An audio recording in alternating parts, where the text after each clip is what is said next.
Good afternoon, everyone. I'm Myra. I'm a cloud solution architect at Microsoft. I'm focusing on data and AI. And I'm going to show you a whole new world of, well, it's actually not new, Azure Synapse, which is everything you need to know about analytics. Before I start, actually, after Razor's session, I know I will get a lot of questions regarding my session later on. Razor is presenting the whole world at the front end for citizen developers or semi-technical people, and then mine is probably one step back at the back end, focusing on the back end. So let's get into it. Given the data reality today, the velocity, volume, and variety of data, across the organization, we got a lot of questions around the data. What data do I have? Is my data trustworthy? How can the right people accessing the right data and making right decisions? How faster can I enable business insights? What's my compliance exposure, etc. So every organization pretty much has these questions. Getting the right answers for those questions is possible when you have all your data estate in a cohesive and managed manner. Microsoft Intelligent Data Platform is announced at the Build 2022, which happened a month ago. Razor also mentioned that. It is a platform grouping all the three aspects of operational databases, analytics, and data governance, all in one platform. And at the core of that is the analytics. So I'm going to show you architecture, starting from the left, where you have all those data coming from different places, no matter it is on-premises, from Azure Cloud or any other cloud, or from IoT devices, and no matter what data format you have, structured, semi-structured, unstructured, relational, we can all bring them together and ingest them in a unified, uniformed way at this platform. And then the data will be stored in the Azure Data Lake storage. You can build layers on top of that. Bronze, silver, gold, or whatever you name it. And then the data can be processed as batch into your data warehouse layer, which is an MPP architecture, massive parallel processing, which catered for your enterprise data warehouse capabilities at terabytes or petabytes scale. At the same time, we give you option. Now we're seeing the trend, more and more people actually using the Apache Spark engine for near real-time big data analytics. It is built a concept of lakehouse architecture. Also, based on the non-struct architecture, you can also do the analytics for your real-time analytics, and you can choose your compute engine for Apache Spark or Azure Data Explorer. No matter what data you have, near real-time, or batch, you can quickly build that semantic layer and enable the self-service BI, which relates to what Razor talked about, and then quickly serving that into your serving layer in Power BI, for example, for your dashboarding and reporting. And you can also serve your data sets into data-driven applications like Cosmos DB. On top of that, you can enable the knowledge mining and AI enrichment by having that cognitive search capability in the serving layer. For customers, organization who needs to monetize their data sets, they can easily, securely share their curated data sets externally or internally via the capability data share within that serving layer. It's a lot to digest. And on top of that, we have AI and ML ops enabled for the entire ecosystem to enable that predictive analytics to create your ML models and serve that into your Kubernetes or any other runtimes by your choice. Right. Also, we have all the environment governed by a Microsoft governance tool called Microsoft Purview. It provides the data cataloging, data mapping, data insights capability, and it also helps you to understand what data do you have, where can I find the data, what people have what access, etc. The data governance and the data engineering, it decouples the two capabilities and help each other to grow independently without stepping each other's toe. And all of that is also well governed from the infrastructure perspective by having the cost management, security, monitoring, policy, and also versioning. There's a camera hanging there, but how can I get rid of that? Can I get rid of that? Oh no, I lost my slides. How can I do this? Okay, there you go. You don't see that. And the versioning, that's what I'm going to say. It's a very important component. The versioning can be achieved by enabling the Azure, using the Azure DevOps and GitHub to enable the whole CI/CD ecosystem. Bingo, you got the most comprehensive architecture in front of you. Now you might ask, it is just too complicated to understand. It's just too many services to integrate. How am I going to do this? How am I on earth to start with this, right? Well, let me tell you, this is all can be achieved by the combination of Synapse and Power BI. It brings the whole notion of data integration, data warehousing, data science, data governance, on top of that, BI, observational analytics, all in one platform. And you might ask, what is actually the platform? How am I going to do, what am I going to do with it? With Synapse Analytics, the unified native data platform, we are doing this by bringing together the foundational capability of analytics, data integration, big data analytics, and data warehousing. So Synapse has 3 major runtime: SQL runtime, Spark runtime, Data Explorer runtime. To build that semantic layer for whatever data storage you have. For example, your data can be in data warehouse, and you can use SQL serverless runtime or the data warehouse runtime, which is dedicated SQL pool runtime, or Spark notebook runtime to query the data, analyze the data, build your views. If your data is data lake, you can use the SQL serverless or notebook Spark engine to query the data. Or if you have time series data, you can use Data Explorer to write your KQL to query your time series data. It is all integrated with it has the native connector with the wider ecosystem.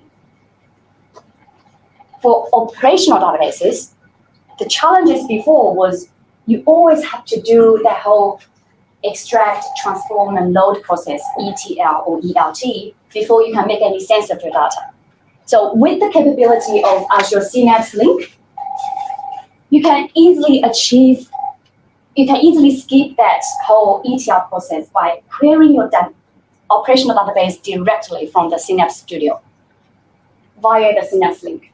Currently, we have enabled the feature for Cosmos DB and Dataverse. There are more to come. And all this engineering development experience, you can do all of that in this whole unified Azure Synapse Studio type of experience. By having, no matter it's like integration, management, monitoring, security, or DevOps, you can do it without jumping into different services. It's all done in one studio environment, IDE environment. And I want to highlight that feature here is database templates. It is a new feature that's recently integrated in the studio as well. It is the industry-focused data models, which help to lay the foundation to accelerate the data analytics-infused projects. And all of that is well-governed and seamlessly integrated with our governance tool, Microsoft Purview, in this whole ecosystem. All right, any question before I go on to demo? It's a very quick run through for a massive, a lot of content. No? Okay, if this doesn't make any sense to you, I hope after the demo it will make more sense once you're seeing it. I'm also the type that if I don't see it, I don't know what you're talking about. So let me jump into my other screen. Not this one. There you go.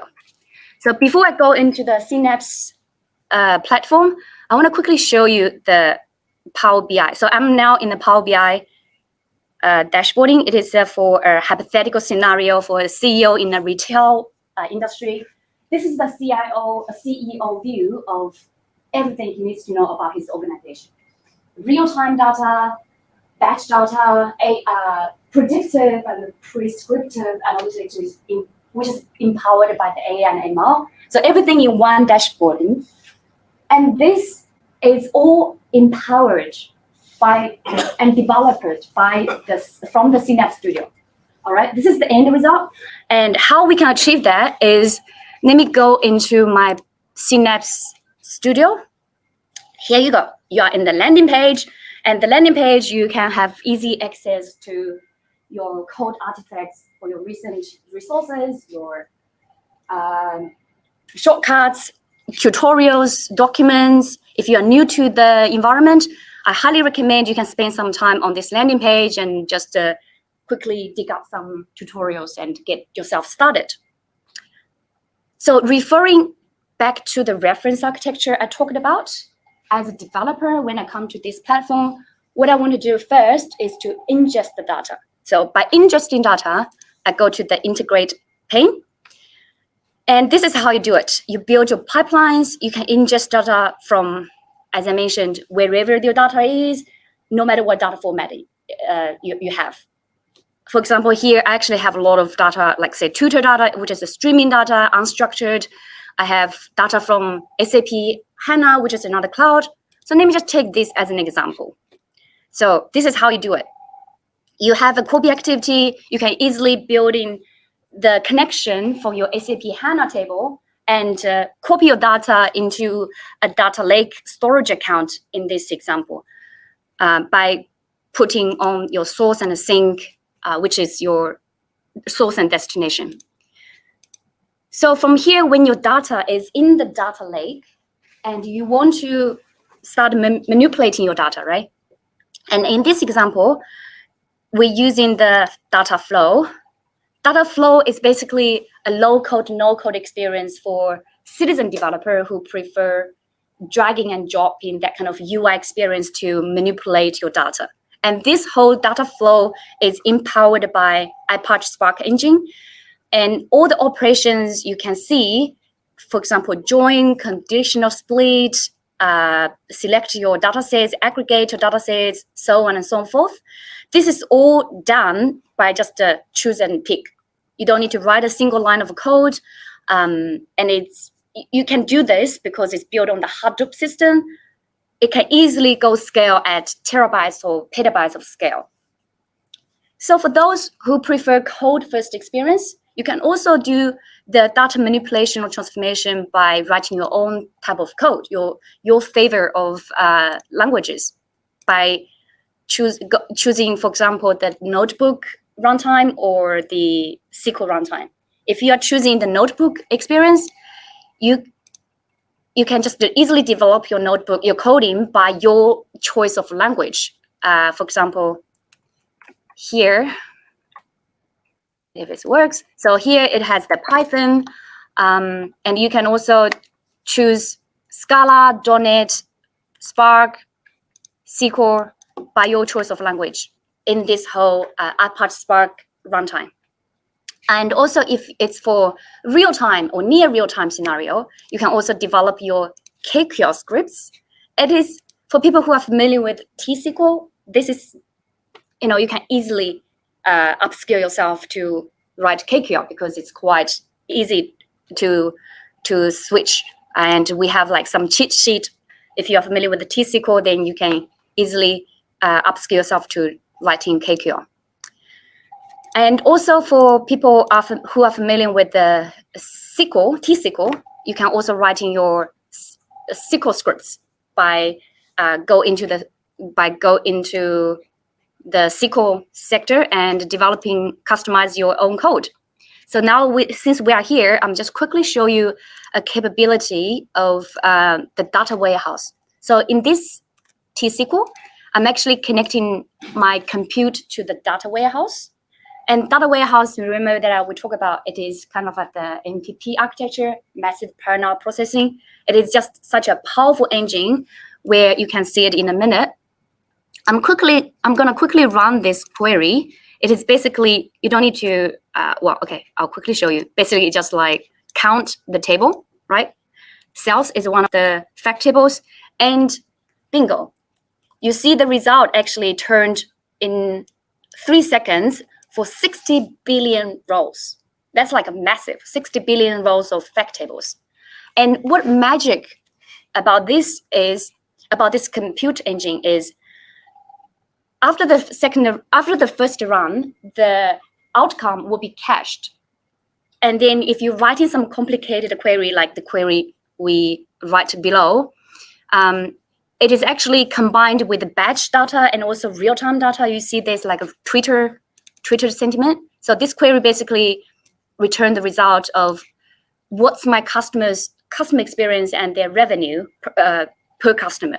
So it's combined with different tables and also my 60 billion rows of fact tables. And if you run the first time, it might take maybe a minute or two. But the second time when you run the query, it will actually return the result in a fraction of seconds.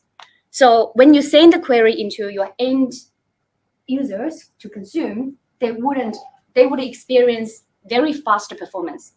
So this is empowered by the warehouse, the data warehouse compute engine result set cache feature. There's a lot of great feature as part of the warehouse, data warehouse, like row level security, column level security from the security perspective, materialized view to improve the performance, etc. So here I'm just quickly showing you it's actually the result set cache feature. So now I'm going to run it again because the previous result ran and it took, just quickly show you, it only took 5 seconds. It is already cached because I run it while I was testing out. Normally when it's cold, when the query is first run, it takes normally 45 seconds, and now it's down to 5 seconds because the results is cached.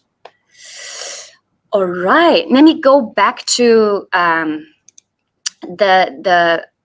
pipeline that we saw. Sorry, let me just go back to the develop that I was talking about. So as developers who prefer first code experience, you have all those options for you. So all those engineering development workloads can be orchestrated and monitored and scheduled by the pipeline that I showed you before. So you can trigger run or schedule run the pipeline. And for developers who actually developing those pipelines behind the scenes, you can actually monitor them if you want to do debugging or troubleshooting. And I actually have some pipelines already run, and you can actually go into each of the pipeline to see what's actually been executed and digging out all more information if you want. For example, you can look at the input,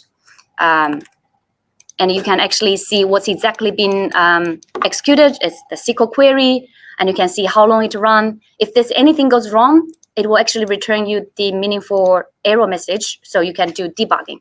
So let me quickly show you some failed pipelines runs. If I see failed, I don't have anything failed in the last 24 hours. I'm gonna see if I have anything failed in the last 30 days, which I do. So those pipelines were failed, and if developers come in and monitor what actually went wrong, they can easily find it out by go into the pipeline and see the error message. And that's where you find it. There you go. And you can see the error message here, and you can quickly debugging and find out your problems. All right, so that's kind of like the whole process end-to-end. Ingest, storage, processing, and then serving. all of that, you can tie all of them into the whole by enabling your GitHub from here. So now I didn't connect to I didn't set up my code repository. So you can actually set up your code repository by connecting your environment to GitHub or Azure DevOps, which will enabling the whole CI/CD experience for your development work. That's awesome, right? And lastly, if I have a bit of more time, someone can tell me. Do I have more time? Yeah, okay. Lastly, I want to show you, as I mentioned in the previous reference architecture, all the environment is well governed by our Microsoft governance tool and the Microsoft Purview, and the Purview is well integrated with Synapse Studio. So, which you can find the integration point from the manage pane under the external connection. And I've already set up my connection to my Purview account. So what that means is when I go to the Purview, so this is the Purview UI. I don't want to get you distracted because there's a lot of features here, as I mentioned, data cataloging, data mapping, data insights. It's a lot. So if you want to search some of the data that you would like to find out, for example, I have customer data and I want to know where who has what access and what's the transformation the data has been through.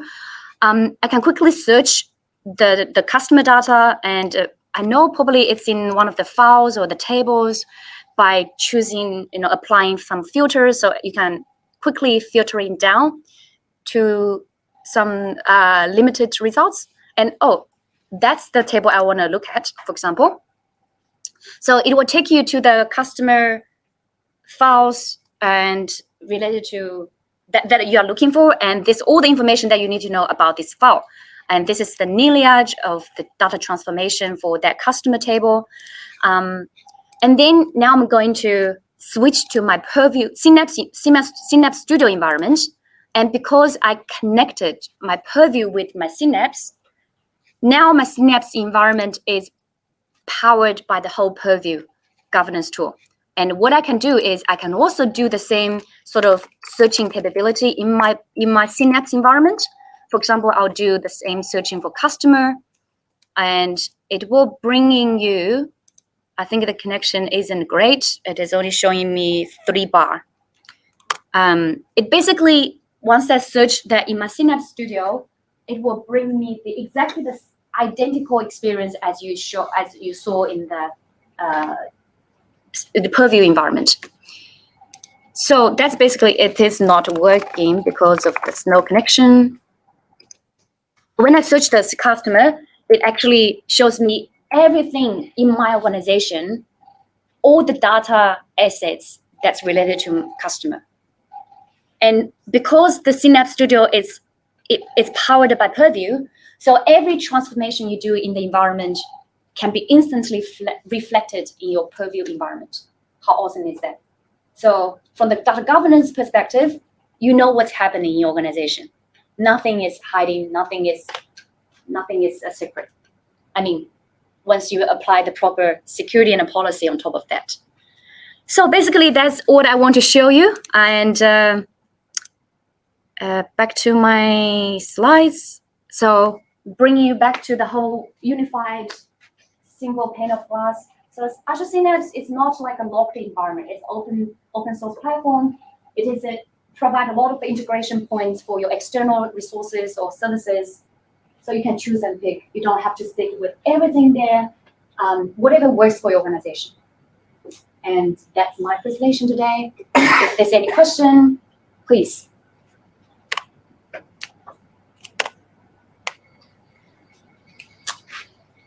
Any question?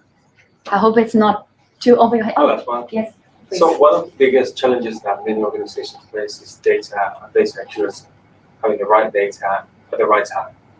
How can these help us as an organization define making sure that they got the right data within the organization? Right. The question from Ray. Ray. is how the organization can identify the right data at the right place. Yeah, and also differentiate what is the right data, but also what is not potentially the right data that should be considered. I think my biggest concern is having data that is becoming old and irrelevant, and therefore that will impact reporting and and so how can this technology enable us as a business owner to identify where we have of all the data, 90% is correct data and 10% is not the right data? Great question. So the question basically briefly is how the consumers to identify whether the data that I'm using is trustworthy, is the right data that I should use. I think this is going to be part of the data governance feature that I showed you previously regarding the data lineage capability. So for people who want to understand where the data coming from, what transformation they've been through, this is the place where you can find out the answer. This is a very simple example. There might be some complicated sort of lineage for that single, for some specific data. They might have gone through multiple complicated transformation process, and you can determine, oh, the data is from the Excel, which is not the one that I want. I want the data from the Azure Data Lake. So you can actually see it from the lineage page. Does that answer your question? Yeah, absolutely. Thanks. And there's another question up there. So if our organization uses a Git repo service other than DevOps or GitHub, would we still be able to connect to the Synapse version management? Great question. Oleg. Oleg asked if the CI/CD can be enabled not just to GitHub or Azure DevOps in the Synapse Studio. Currently, no. Currently, we only enable it for Azure DevOps and GitHub. I would be interested to understand what CI/CD. GitHub. GitHub. Okay. So currently, potentially it's in the roadmap. And great question. Currently, we only support DevOps and GitHub. But I'm sure as an open platform, we are improving day by day. So we will embracing the whole open source in the community. Thank you. And